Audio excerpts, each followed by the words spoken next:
سلام دوستای عزیز، امید که جور صحتمند و سر حال باشین، در هر جایی هستین لباس عافیت بر تن داشته باشین و یک زندگی خوب و آرامی داشته باشین. دوستای نازنینم خوش آمدین در دومین برنامه از ما. همون که میگردین دوستای خوبم که ما امروز تنها نیم، همراه بچه‌های خیم. خواستم دومین برنامه معرفی با بچه‌های داشته باشم، به خاطر از بعد از اکثریت برنامه‌های خرم ما می‌خوایم همراه بچه‌های پیش ببرم، یعنی می‌خواهم بعد از اکثریت ویدیوهای خرم همراه بچه‌های خود برای شما جور کنیم. دوستای نازنینم معرفی را شروع نیم از بچه کلانم. ساحل جان به نام آن که هستی نامجویا، به نام آن که هستی نامجویا، فلک جنبی زمین آرام زویا. سلام دوستای عزیز، امید که جور صحتمند باشید. خوش آمدید در برنامه دومی از ما و ما ساحل حسنی هستم. آفرین بچه‌م را.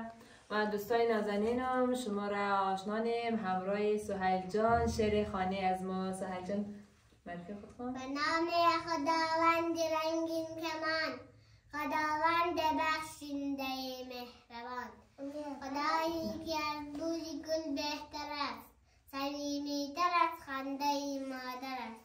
خدایا به ما مهربانی بده، دلی ساده و آسمانی بده، دلی ساده و آسمانی بده.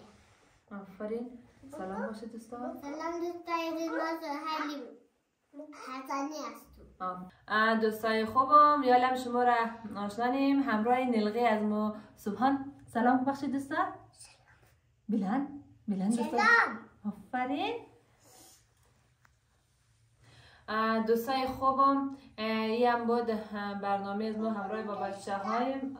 دوستا گفته دیگه برنامه معرفی از ما همراه بچه هایم دیگه. بعد از این قراره که اکثریت ویدیوهای خود ما همراه بچه های آماده کنم و دوستای نازنین ما شما میخوایم که ما را حمایت کنید با لایک و کامنت های زیبای خود برای از ما انگیزه بدین دیگه.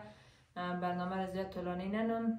تشکر از اینکه تا ایدم را همراه از ما بودین. تا برنامه بعدی خوش شما را به الله پاک و بی‌نیاز میسپارم. خدا نگهداری تک تک شما.